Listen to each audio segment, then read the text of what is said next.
Okay, take two. I just did a long, rambly introduction to this and then set the camera up, opened up the record. I haven't actually looked at it yet, and then realised that I hadn't flipped the camera. So you were looking at the ceiling.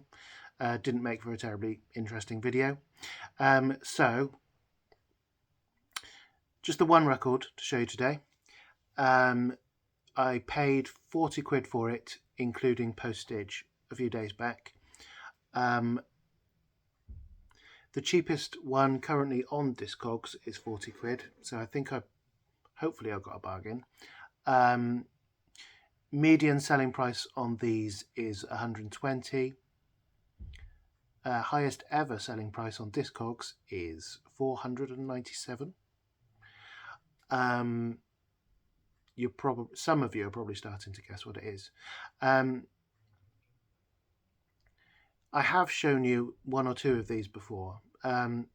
Various online forums suggest that there was only 600 of these ever pressed, which I find very difficult to believe, to be honest with you, seeing as this is the 6th or maybe even 7th copy that I've ever had, and it's a 60-year-old record, or coming up to.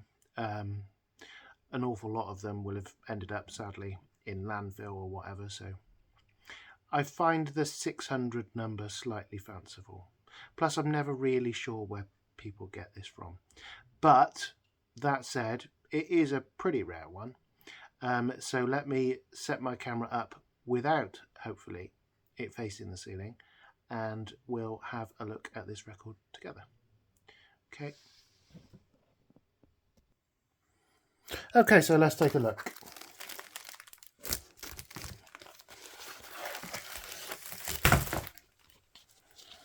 Okay, so we've got, oh dear.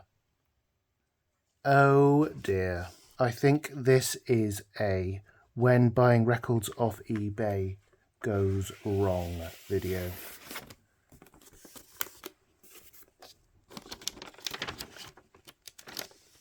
Oh my goodness. Okay. Well, seeing as we are here, I might as well show you what I could have won. It's a UK mono copy of Revolver. XEX605-2 on side A.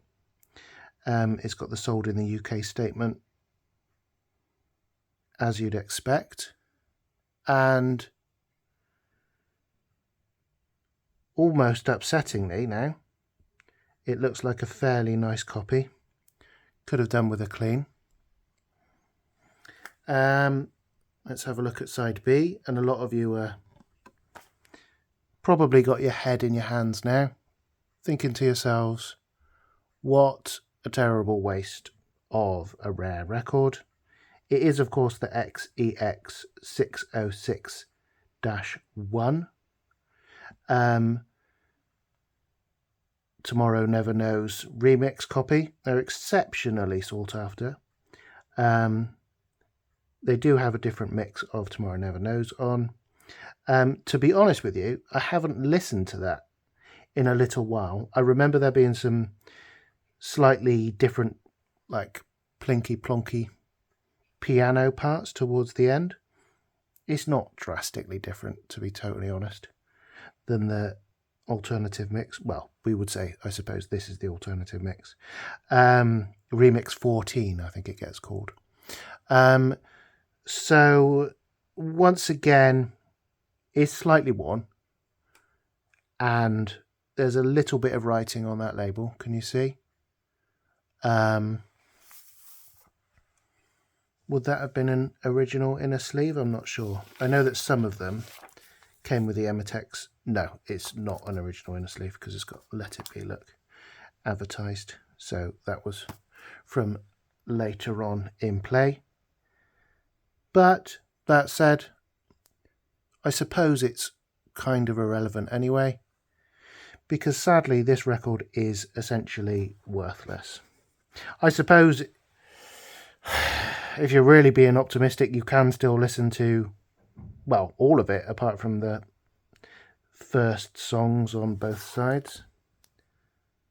But yes, that is a dreadful shame.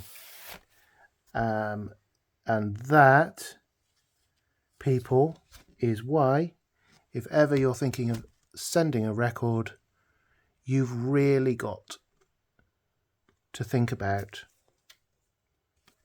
proper packaging, because what's happened there is that's taken a hell of a knock and the disc has gone all the way through the sleeve and sadly splintered in the process.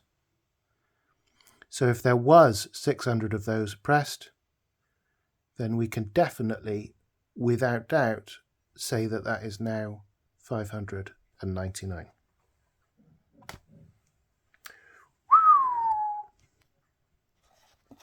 So, apologies for the downbeat video. I suppose I'm going to have to get a hold of the seller. They've clearly packed it inadequately. And so that's what you get. Anyway, I hope you enjoyed the video. A little bit more than I did, at least. That's it. I'll see you again soon. Hopefully for a more positive one. For now, good night, everybody. See you again soon. Keep rocking.